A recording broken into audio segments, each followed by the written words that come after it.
preparamos y compartimos para esta serie.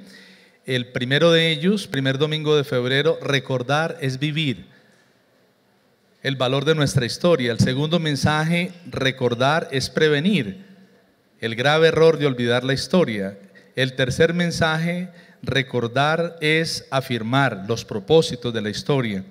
Y la última lección en este día es recordar es proyectar los retos de la historia.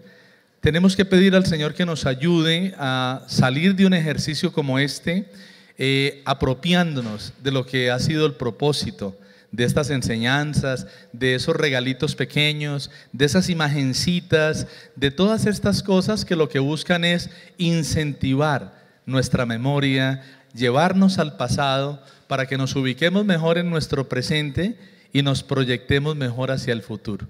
Es un error para muchas personas que no miran ni su pasado, ni el pasado de su generación, ni el pasado de su nación, y a veces estamos cometiendo errores lamentables. Dios en su palabra nos advierte al respecto. Mensaje de hoy: los retos de la historia. Proyectar bien nuestro futuro debe ser el resultado, la consecuencia de una correcta interpretación de la historia. Dios, desde la cosmovisión cristiana, bíblica, Dios creó la historia, Dios ha sustentado la historia a través de los siglos y Dios cerrará la historia al final de los tiempos para dar inicio a la eternidad. Ese es el plan de Dios. La historia para nosotros, como lo escribo en el editorial, no es algo repetitivo, monótono, aburrido, cíclico, errático.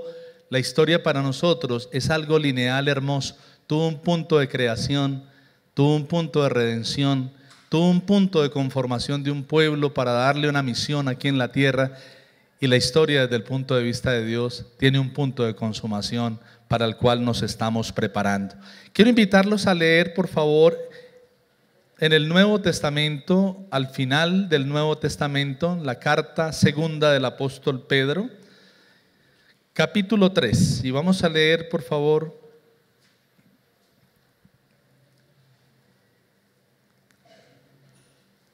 segunda carta del apóstol Pedro, capítulo 3. Amados, esta es la segunda carta que les escribo, y en ambas despierto con exhortación vuestro limpio entendimiento, para que tengáis memoria de las palabras que antes han sido dichas por los santos profetas, y del mandamiento del Señor y Salvador dado por vuestros apóstoles, sabiendo primero esto, que en los postreros días vendrán burladores, andando según sus propias concupiscencias, y diciendo: ¿dónde está la promesa de su advenimiento?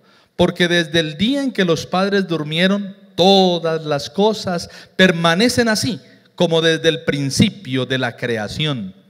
Estos ignoran voluntariamente que en el tiempo antiguo fueron hechos por la palabra de Dios los cielos y también la tierra, que proviene del agua y por el agua subsiste. Por lo cual el mundo de entonces pereció anegado en agua, pero los cielos y la tierra que existen ahora están reservados por la misma palabra, guardados para el fuego en el día del juicio y de la perdición de los hombres impíos. Mas, oh amados, no ignoréis esto, que para con el Señor un día es como 1000 años y 1000 años como un día. El Señor no retarda su promesa, según algunos la tienen por tardanza, sino que es paciente para con nosotros, no queriendo que ninguno perezca, sino que todos procedan al arrepentimiento. Pero el día del Señor vendrá como ladrón en la noche, en el cual los cielos pasarán con gran estruendo, y los elementos ardiendo serán deshechos, y la tierra y las obras que en ella hay serán quemadas. Puesto que todas estas cosas han de ser deshechas, ¿cómo no debéis vosotros andar en santa y piadosa manera de vivir, esperando y apresurándoos para la venida del día de Dios, en el cual los cielos, encendiéndose, serán deshechos, y los elementos, siendo quemados, se fundirán. Pero nosotros esperamos, según sus promesas, cielo nuevo y tierra nueva, en los cuales mora la justicia. Por lo cual, oh amados, estando en espera de estas cosas, procurad con diligencia ser hallados por Él sin mancha e irreprensibles en paz. Versículos 17 y 18. Así que vosotros, oh amados, sabiéndolo de antemano, guardaos, no sea que arrastrados por el error de los inicuos, caigáis de vuestra firmeza. Antes bien, creced en la gracia y el conocimiento de nuestro Señor y Salvador Jesucristo. A Él sea gloria ahora y hasta el día de la eternidad. Amén. Es la palabra del Señor, hermanos. Una palabra que viene del primer siglo de nuestra era. Una palabra escrita por el apóstol Pedro, enviada a todos los cristianos dispersos en una amplia región del Asia antigua. Cristianos que estaban padeciendo persecución, pruebas, tentaciones, ofrecimientos de una cultura muy similar a la nuestra, con menos tecnología, con menos lujo, con menos cosas, pero también había mucho error, mucho engaño, muchas situaciones. El apóstol Pedro, como pastor que amaba ovejas, les escribe para decirles: por favor, tengan cuidado y lancen una mirada hacia el futuro. No se dejen desviar de su fe, porque definitivamente necesitamos recordar el pasado para proyectar muy bien nuestro futuro. ¿Qué debemos hacer como resultado de mirar el pasado? De leer atentamente nuestra historia, la historia de Dios registrada en su palabra. La historia de la creación, que aunque muchos no la reconozcan, es la historia del Creador. Número 1, ejercitar la mente, reflexionar más, de una manera más seria.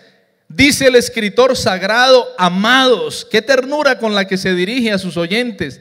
Esta es la segunda carta que les escribo, y en las dos quiero despertar con exhortación vuestro limpio entendimiento. Tenemos que pedir al Señor que nos ayude a pensar más nuestra fe, a reflexionar más nuestra fe, a entender más nuestra fe. Estamos en una época muy sensitiva, una época de mucha emoción, una época en la que las personas quieren buscar éxtasis, milagros, caídas, experiencias, pero una época de pereza mental, de pereza para leer, de pereza para estudiar, de pereza para reflexionar y articular verdaderamente la propuesta bíblica de la fe. Se cita, nuestro director hacía mención de el gran Billy Graham, el hombre que siempre estaba en las instalaciones de los presidentes norteamericanos para orar por ellos. Un hombre que por 100 años tuvo de vida, pero por unos 70 años fue alguien que llenó auditorios muy grandes con una fe muy seria. Hace poco, algunos años atrás, también murió el gran John Stott, el hombre que dejó un legado diciendo: creer es también pensar.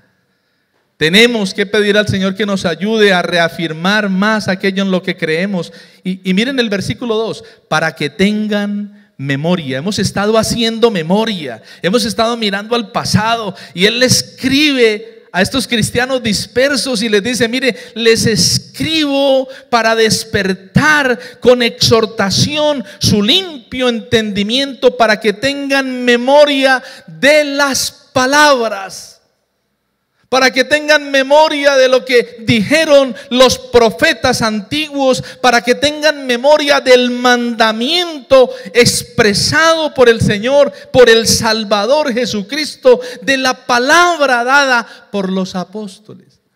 3 momentos históricos cita el apóstol Pedro, y me asombra, el apóstol Pedro era un pescador. La historia cristiana no lo reconoce como un académico. Pablo sí era un académico. Esdras, el hombre del Antiguo Testamento, tiene un calificativo con el que yo a veces le oro a Dios, Qué honor tan grande que de un siervo de Dios digan: este es un erudito en la palabra. De Esdras decían que era un erudito en la ley del Dios del cielo.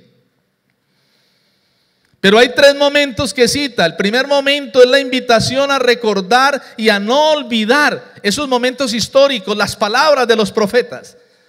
Hombres de Dios que registraron una historia y la dejaron para la posteridad. Profetas como Isaías, que profetizó el nacimiento del Mesías. Profetas como Miqueas. Hombres que vivieron en el siglo VIII o siglo VII antes de Cristo. Pero Pedro le dice: vénganse más cerquita, vengan hasta las palabras del Señor Jesús, hasta el mandamiento del Señor Jesús. ¿En qué año vivió el Señor Jesús? ¿En qué año vivió el Señor Jesús? Ayúdenme, por favor, a ver los de arriba.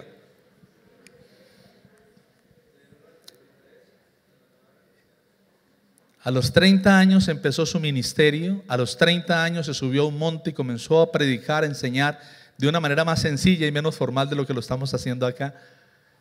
Y del año 30 al 33 vivió su ministerio, y en el año 33, según la historia cristiana, murió por nosotros en la cruz. Y él les dice: yo quiero despertar su mente, que sacudan sus neuronas, que ustedes miren en el interior de su mente y vayan atrás, vayan a los profetas, vayan al mandamiento del Señor Jesús. Levanten la mano los que creen que Jesús existió, los que creen que Jesús vivió, los que creen que Jesús dio enseñanzas en un lugar geográfico llamado Palestina, que se subió a un monte y les habló. Y ese Jesús se paró y dijo: ¿ustedes se acuerdan de Moisés? ¿Qué dijo? Ahora yo les voy a decir: no olviden el mandamiento. Pero les dice: si no recuerdan eso, caminen un poquito más. Y Pedro estaba en el año 64 a punto de morir por su fe.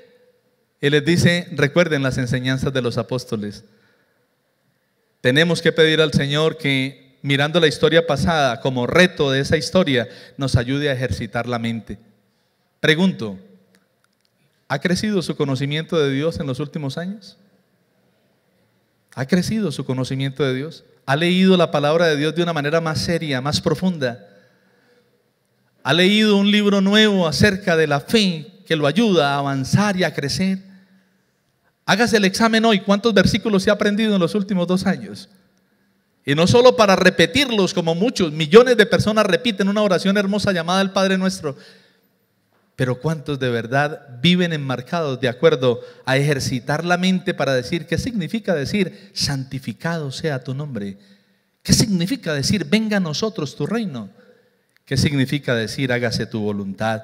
Hay que ejercitar la mente, hermanos. Yo creo que estamos sufriendo de pérdida de memoria porque hemos dejado de ejercitar la mente.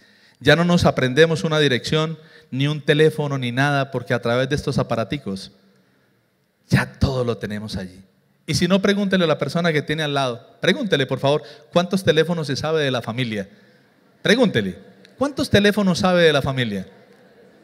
Solo me sé el teléfono de mi esposa. Y eso porque si no me lo sé, ustedes ya saben lo que a uno le pasa, ¿cierto? ¿Cómo así que tú no te sabes mi número? No me sé el teléfono de los hijos. Número 2, muy rápido, hermanos, muy rápido. Número 2, los retos de la historia. Los retos de la historia. Ahí en el editorial escribí pensamientos tan sencillos como estos. La historia no debe ser para nosotros una hamaca donde nos mecemos de un lado al otro en un punto estático. La historia debe ser para nosotros un trampolín que nos catapulta, que nos dinamiza, que nos mueve. Y más la historia cristiana, que es tan apasionante y que nos dice que el Señor está preparando en cada etapa cosas nuevas y diferentes. Aparte de ejercitar la mente, ¿qué otra acción debemos hacer nosotros como resultado de mirar el pasado? Número 2, debemos saber discernir. Debemos saber discernir. Miren lo que dice el versículo 3. Sabiendo primero que en los postreros días vendrán burladores, andando según sus propias concupiscencias. Necesitamos aprender a discernir los tiempos. Y si este pastor pastor del primer siglo miraba a los creyentes de esa época y les dice: tengan cuidado porque estamos en tiempos difíciles. ¿Cuánto más después de 20 siglos de historia, con todo lo que ha pasado y sucedido? Nosotros necesitamos hoy pedir al Señor que nos ayude a entender los tiempos en los que estamos. Estos son tiempos delicados, estos son tiempos difíciles, estos son tiempos que envían señales que tenemos que leer, son tiempos convulsionados, estos son tiempos de engaño, de apostasía. Nunca antes como ahora la gente ha puesto tanto su boca contra el cielo para decir: no hay Dios. Nunca antes como hoy, porque ya colocan un pensamiento en las redes y se vuelve viral. Antes no había eso. Antes un ateo pasaba anónimo en muchas partes. Hoy en día es una persona reconocida en el mundo entero. Hoy se habla mal del templo, de la iglesia, de los pastores. ¿Es así o no es así? ¿Qué dicen de los pastores? Que todos son sanos, honestos y buena gente, ¿cierto? ¿Qué dicen de los pastores? ¿Quién dijo que roban plata, por favor? Venga y me lo dice aquí.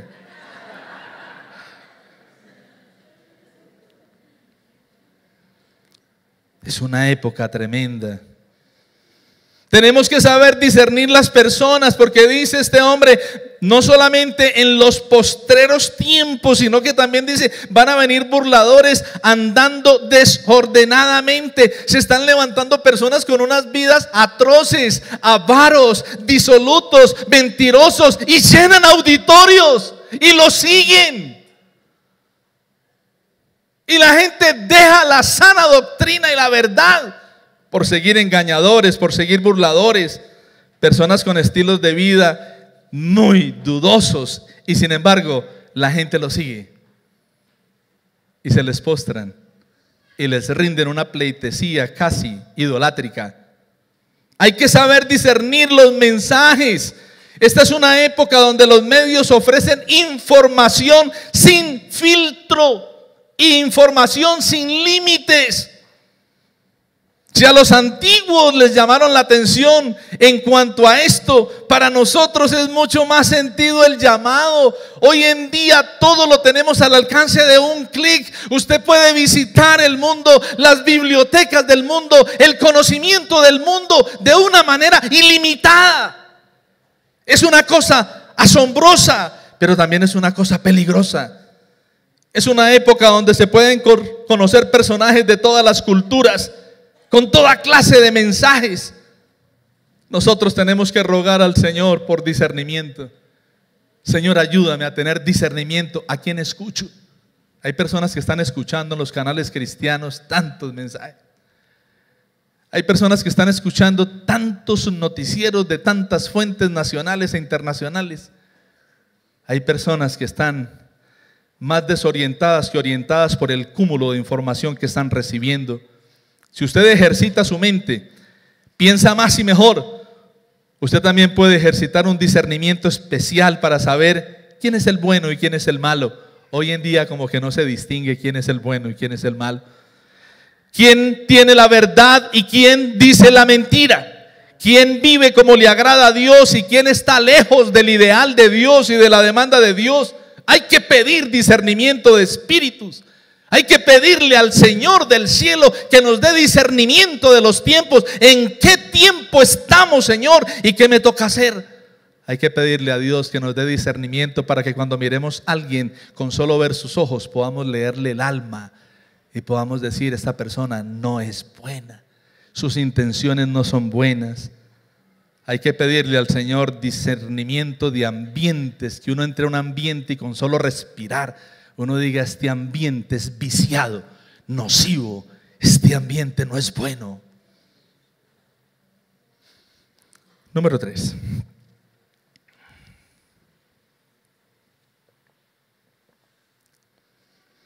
Otra acción o reto que resulta de recordar la historia y mirar al pasado.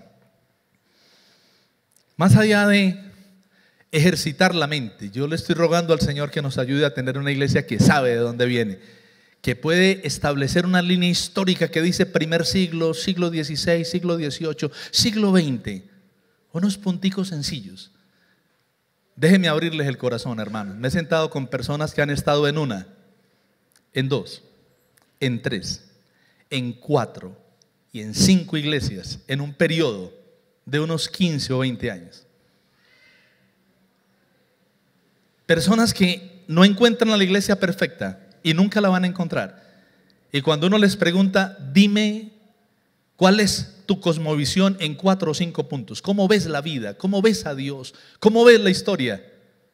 No tienen claro. Tenemos que pedir al Señor que nos ayude a reflexionar seriamente nuestra fe, para que la gente afuera diga: qué interesantes son los cristianos, qué gente tan seria, tan reflexiva.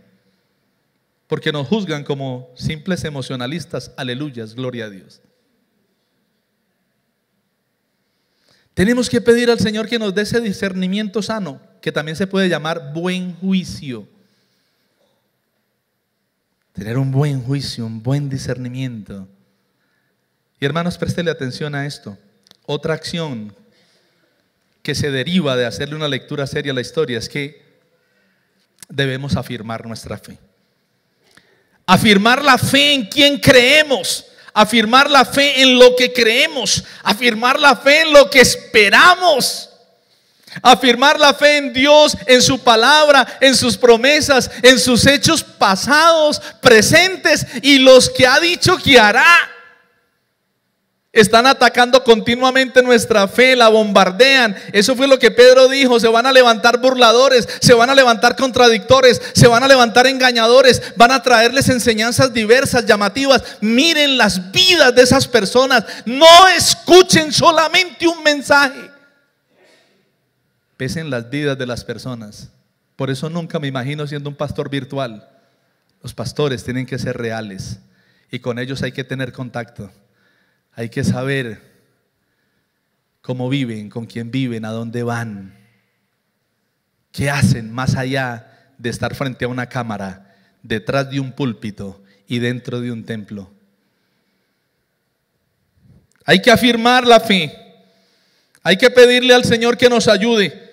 Si hace más de 21 siglos atrás, cuando Pedro escribió, 21 siglos y unos cuantos años, estaba pasando esto, cuánto más con todo el avance tecnológico, social, el desarrollo humano, hoy en día nos atacan la fe. Hoy en día uno lo mira: muéstrame a Dios. Usted sigue engañando a la gente, usted sigue manipulando a las personas, usted es un comunicador social, usted mueve masas. Yo no muevo masas. Las únicas masas que muevo son las que tengo en la cadera, porque ya se me subieron los kilos de más. Pero yo no muevo masas. Yo quiero entender que me esfuerzo por dar un mensaje para inquietar su razón y para mover su corazón a responderle al Señor. Miren ese versículo 4, hermanos, por favor, ahí en la Biblia. Los burladores y los engañadores dicen: ¿dónde está la promesa de su advenimiento? Porque desde el día en que los padres durmieron, todas las cosas permanecen así como desde el principio de la creación. Hay que recordar, hermanos, lo que Pedro le estaba diciendo a estos cristianos. No olviden lo que los profetas dijeron. No olviden lo que los profetas anunciaron. No olviden el mandamiento del Señor Jesús. No olviden lo que los apóstoles del Señor Jesús han dicho. La iglesia sana, la iglesia de sana doctrina, la iglesia ortodoxa, si así la queremos llamar, ha enseñado por 21 siglos una verdad que no se puede olvidar, que no se puede alterar, que no se puede pervertir. Usted y yo tenemos que convertirnos en guardianes de la sana doctrina. Mira a la persona al lado y dígale: por favor, defienda la verdad. Defienda la verdad. El Señor Jesús dijo: conocerán la verdad, y la verdad, miren, hermanos, nada libera como el evangelio. Nada libera como saber que Él me creó, que todo comienza en Dios, que yo no soy un accidente, que lo que guía mi vida no es lo que está guiando la vida de muchos, no es el materialismo, no es el resentimiento, no es nada diferente a los propósitos y la voluntad de Dios. Nosotros tenemos que pedir al Señor que nos ayude a seguir la verdad, porque el Señor Jesús dijo: el cielo y la tierra pasarán, pero mis palabras. ¿Dónde está eso? En la Biblia, ¿cierto? Mateo 24:35, por favor. Hay que ejercitar la mente intentando memorizar de dónde viene eso, de qué fuente viene eso. Cuando hago los boletines procuro buscar frases, y cuando escribo frases digo, Señor, ¿y esta frase en qué contexto? ¿Quién la escribió? ¿En qué libro? Porque a veces uno escribe frases que fuera de un contexto. Señor, ayúdanos a afirmar nuestra fe. ¿Qué procuraban los burladores de ayer y los engañadores de ayer? ¿Y qué procuran los burladores de hoy y los engañadores de hoy? ¿Sabe qué procuran? Desmentir a Dios, al igual que lo hizo la serpiente antigua cuando la miró y le dijo, con que Dios te ha dicho que si comes de eso, en lugar de morir vas a ser igual a Dios. Es desmentir a Dios. El pulso en el que nosotros estamos no es solamente por quien tiene la verdad. Los engañadores a través de los tiempos quieren hacerle ver a la humanidad que Dios es un fraude, que Dios no existe, que su palabra es solo papel, y el papel, como dicen muchos, puede con todo. Eso lo escribieron los hombres. Sí, claro, lo escribieron los hombres, pero ¿quién los inspiró?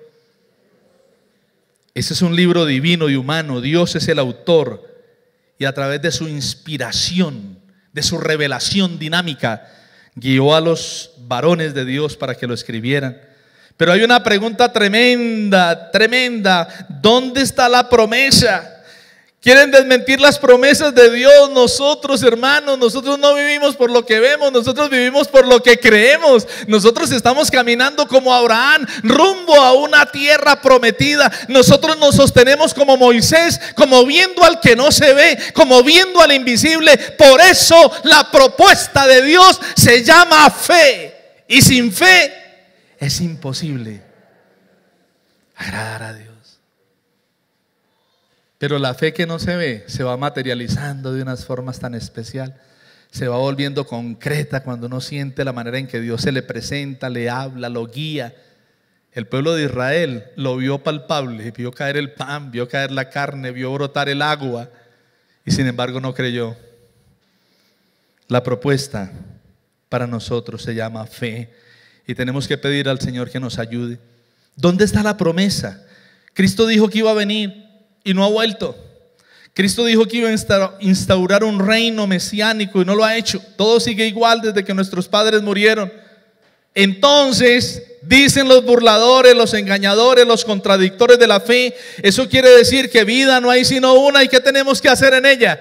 Gozarla, disfrutarla.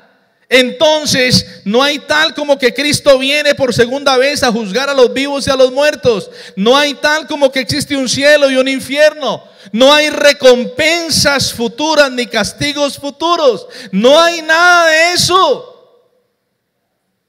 ¿Qué le respondemos nosotros? Y a veces nos dejan sin palabras. A veces cuando nos dicen esas cosas y atacan nuestra fe, nosotros guardamos silencio. Y a veces el silencio nuestro, como dice el dicho, el que calla es un silencio cómplice que dice, no, es que él sabe más porque él es universitario, porque él tiene posgrado, porque él es un empresario de renombre. Y usted se tiene que parar y decir lo que estás diciendo. Puede ser cierto desde tu punto de vista, pero desde el punto de vista bíblico es blasfemia, es mentira. Y la historia que Dios ha plasmado es una historia que tiene comienzo, desarrollo y tiene un final. Tenemos que pedir al Señor que nos dé el valor. Estas mentiras antiguas y contemporáneas están resonando y nosotros tenemos que pedir al Señor que nos ayude a estar atentos. Tenemos que afirmar nuestra fe. Mientras otros ignoran voluntariamente, como dice el versículo 5, estos ignoran voluntariamente que en el tiempo antiguo fueron hechos por la palabra de Dios los cielos y la tierra. Mientras muchos quieren ignorar de una manera voluntaria y descarada la creación, el creador, todo lo que Dios ha hecho, nosotros lo afirmamos decididamente. Es el reto de la historia, que mientras la gente se levanta a negar, nosotros decimos, Él ha marcado la historia, Él ha marcado la historia, Él ha marcado la historia desde la creación, desde la redención, desde cada uno de los actos con su pueblo. Nosotros tenemos con el versículo 6 que decirle a muchos: tenga cuidado, porque la altanería de muchos fue juzgada en el diluvio universal. El alejamiento de Dios de muchos en el mundo antiguo fue juzgado con un gran diluvio. Mientras otros quieren borrar de sus vidas y de las de los demás las grandes historias de Dios, nosotros queremos recordarlo, nosotros queremos retener esa historia y nosotros queremos repetirla, compartirla, entregársela a otros. Versículo 7: mientras otros afirman que todo ha estado igual desde el comienzo y seguirá así, nosotros afirmamos que la historia ha sido creada por Dios, sustentada por Dios y está siendo preparada para un evento final llamado el día de la consumación. Léalo conmigo, versículo 7. Pero los cielos y la tierra que existen ahora están reservados por la misma palabra que los creó, guardados para el fuego en el día del juicio y de la perdición. Pastor, qué mensaje tan terrorífico. ¿Por qué hoy? Apenas ayer le nació su nietecita y usted debería haberse levantado con un mensaje más. ¿Por qué nos viene a meter terror hoy? Hermanos, esto no es meterles terror, esto es decirles: gócense con el Dios de la historia que los ha traído hasta acá y los va a introducir hasta el final en su proyecto histórico de eternidad.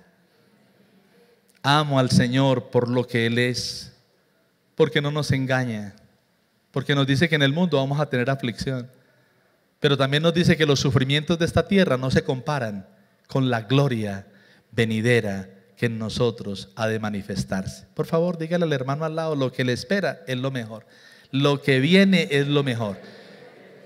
Nosotros no somos los que decimos que todo tiempo pasado fue mejor. Con el Señor lo que sigue es lo mejor. Mientras otros continúan cuestionando a Dios, nosotros confiamos plenamente en el Señor. Dios está fuera del tiempo. ¿Pero por qué no viene? ¿Pero por qué se demora? Es que Dios es Dios, Dios es eterno, y para Dios un día es como 1000 años y 1000 años como un día. El que se tiene que preocupar por el tiempo no es Dios. ¿Quién se tiene que preocupar por el tiempo? Él no se envejece, Él no se fatiga.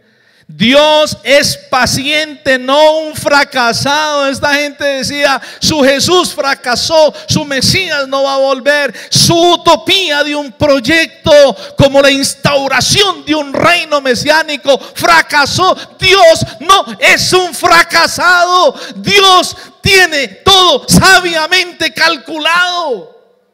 Dios es paciente y está dando tiempo para que todos los que luchan contra Él un día digan: no lucho más contra Dios, me dejo seducir por Dios. Y Dios es paciente para que la iglesia se ocupe en su salvación y en la salvación de otros. Dios cumple su palabra. Versículo 10: pero el día del Señor vendrá. ¿Y cómo va a venir? Ay, hermano, ¿le avisan los ladrones cuando lo van a atracar? Ay, hermanos, el Señor nos ayude.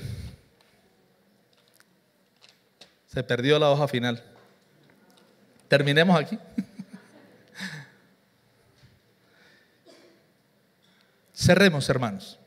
Ejercitar nuestra mente, aprender a discernir, afirmar nuestra fe, retos de leer la historia y, por último, hermanos, perseverar fieles hasta el fin. Perseverar fieles hasta el fin. Cuando yo leo la historia y veo todo lo que ha pasado y cómo Dios ha dejado un registro tan fidedigno de todo lo que Él ha hecho, y cuando yo leo la Biblia en su libro final, Apocalipsis, escucho esta frasecita: el llamado de toda la Biblia desde el principio hasta el fin, ¿saben cuál es? Sé fiel hasta la muerte. Sé fiel hasta la muerte. Cuando usted lee en el libro de Apocalipsis capítulo 2 y 3 los mensajes a las 7 iglesias, usted escucha una vocecita que dice: si perseveras hasta el final, si vences en tu lucha, si alcanzas, yo te daré la corona, yo te pondré a heredar, yo haré de ti una persona especial. El Señor dice que el que persevera hasta el final, ese es el que alcanza. Una frasecita, hermanos, amigos que están hoy aquí: No olvide, porque muchos han olvidado, el propósito suyo y mío en la vida no es ser exitosos. El propósito suyo y mío en la vida es ser fieles. Fieles a Dios, a la familia, al cónyuge, a los principios de la fe.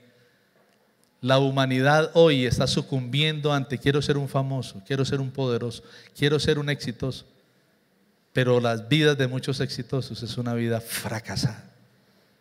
Grábese la frase. Dios nos ha llamado no para ser famosos ni exitosos, nos ha llamado para ser fieles. Mientras llega el sonido de la última trompeta y el cierre de la historia, ¿qué tenemos que hacer? Versículo 11, vivir en santidad. Dice el versículo 11, puesto que todas estas cosas han de ser deshechas, ¿cómo no debéis vosotros andar en santa y piadosa manera de vivir? Versículo 14, por lo cual, amados, estando en espera de estas cosas tan hermosas, tan inimaginables, procuren con diligencia ser hallados por Él sin mancha. En el primer culto dije algo que quiero decir ahora, me ofende y me indigna. El pecado en cualquier esfera, en un niño, en un adulto, en un joven, pero me ofende y me indigna más cuando los que vestimos una toga clerical, cuando los que hemos sido llamados para servir a Dios, hacemos y nos volvemos tranquilos y relajados, y a veces otros nos consienten hacer cosas que no son debidas. Si la falta de integridad es mal vista en una persona que no teme a Dios, es el doble de mal vista en una persona que teme a Dios. Mientras se termina todo, el llamado del Señor es: vivan en santidad. Si ustedes van a recibir cosas tan lindas, por favor, procuren tener una vida ética en medio de una cultura que no es ética. Procuren tener una vida moral en medio de una cultura inmoral. Estamos asistiendo a una sociedad que está rompiendo las escalas de valores, se las está sembrando a los niños. Ayer en un supermercado, aquí cerquita, veía un par de padres mirando el costo de una botella de aguardiente con su niña, que si tenía 10, 11 años, y ahí se reían y no, eso nos lo tomamos en un momentico, delante del niño. Digo, Señor, ¿qué le estamos enseñando a los muchachos? ¿Cómo estamos levantando? Versículo 12, sean pacientes como Dios es paciente. Hay que ser pacientes y hay que saber aguardar, velando y orando. El mismo versículo 12 dice, preparados para la venida del Señor. Dice, esperando y apresurando para la venida del Señor. Y ese apresurando la venida del Señor no es dilatando, no es retrasando, es apresurándonos para el gran día. Y esto tiene que ver con la parábola de las vírgenes que se prepararon diligentes y le colocaron aceite a sus lámparas. Esto tiene que ver con esos trabajadores que el Señor les dijo, ahí les doy unos talentos, úsenlos, trabajen, negocien, disfruten la vida, disfruten los años. Pero recuerden que un día voy a cerrar la historia de tu vida y de la humanidad. Prepárate para mi venida. Tenemos que apresurar la venida del Señor y hacerlo sirviendo, ayudando al pobre, al necesitado, al huérfano, a la viuda. No deje de hacer el bien. Cuando yo tenga voy a ayudar, cuando me jubile voy a ayudar, cuando yo tenga más tiempito y esté más relajado voy a ir. No. Este es el momento, porque en el cielo no va a haber pobres, no van a haber necesitados. En el cielo es aquí en la tierra, antes de que el Señor venga. Y tenemos que prepararnos sirviéndole a otros. Cerremos, hermanos, versículo 17. Así que ustedes, oh amados, sabiendo de antemano, guárdense. Léanlo conmigo, hermanos, mire este versículo. No sea que arrastrados por el error de los inicuos caigan. Hay que perseverar fieles y firmes hasta el final, hermanos. Hay mucha gente que está sucumbiendo a la fe, están negociando sus principios y están volviendo atrás. Este ejercicio, hermanos, de revisar la historia con ustedes, para mí es todo un desafío, y yo espero que también lo sea para ustedes. Pónganse de pie, por favor, y vamos a terminar. Nunca va a ser igual para mí un 24 de febrero. Nunca va a ser igual. Ayer nació mi segundo nieto, mi nietecita, y ya ese 24 de febrero, cada 24 de febrero, voy a estar recordando que Dios en su gracia sopló hálito de vida sobre otro ser hermoso. 9 meses, ayer que veía a mi hijo, las fotos que nos envió cargando su bebecita, hablando con su bebecita, recordé los 9 meses que estuvo esperando, hablándole en el vientre. Muchas veces en las noches con el primer nieto que cumple 3 años ahora en marzo y con la niña, hacía el ejercicio, ¿cómo será? ¿Cómo irá a ser? ¿Cómo irá a ser? ¿A quién se irá a parecer? Y a quien no adivina a quién se parece esa niña. Dijeron que yo era igualito al abuelo.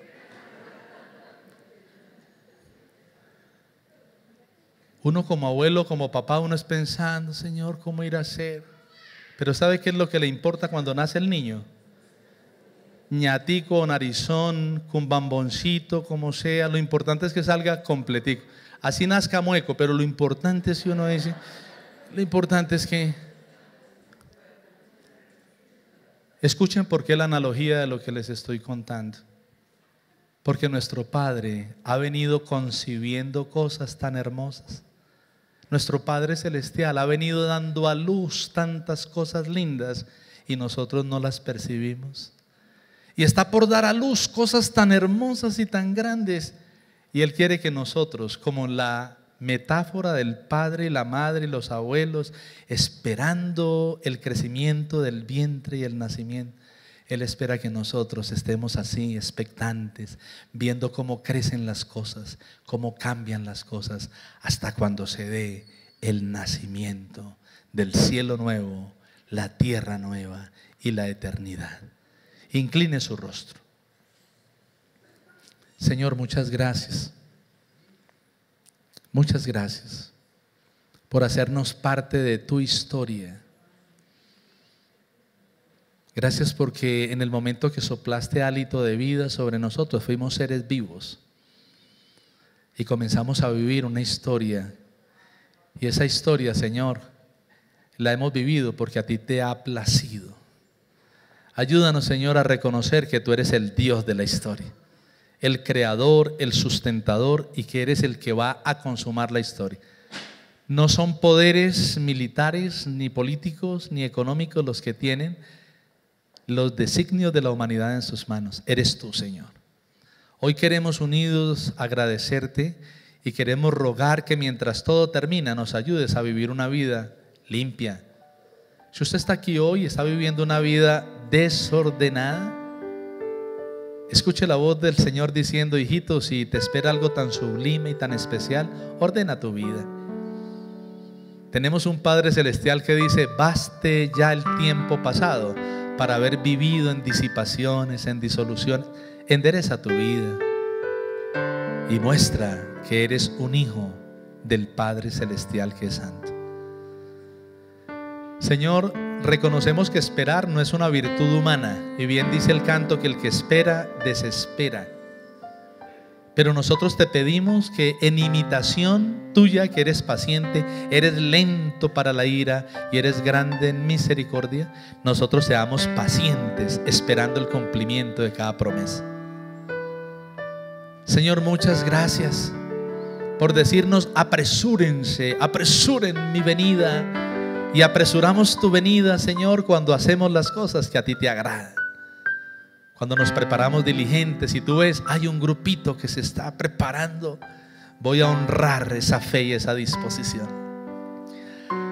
Señor, permítenos combatir de una manera seria tanto ataque que nuestra fe tiene, y danos esa fe sencilla para creer que estamos del lado del dueño, del Señor, del vencedor, del victorioso, del Padre, del eterno, del fiel. Señor, contigo la tenemos segura. Que no nos salgamos de tu cubierta, que no seamos tan necios para perder lo que tú nos estás ofreciendo por tu gracia. Señor, yo ruego que le des a cada varón que hay en este lugar la firmeza, la firme determinación de ser el líder espiritual de su hogar. Levanta hombres valientes, Señor, hombres de virtud, hombres de palabra. Levanta mujeres virtuosas, levanta una generación de jovencitos y jovencitas que le apuestan a creer en ti, que no corren en la disipación y el desenfreno que este presente siglo lleno de antivalores y maldad está ofreciendo. Señor, anhelamos el día en que tú cierres la historia o que nos llames a tu presencia. Y como lo dice el himno, yo sé que un día voy a cruzar de esta vida a la otra, y yo sé que voy a contemplar tu rostro. Yo sé que voy a recibir lo que por fe he concebido acá. Padre, salimos de este lugar con la bendición sin igual de nuestro trino Dios, Padre, Hijo y Espíritu Santo, y rogamos que tu palabra no vuelva vacía. Lo suplicamos en el nombre de Jesús. Amén.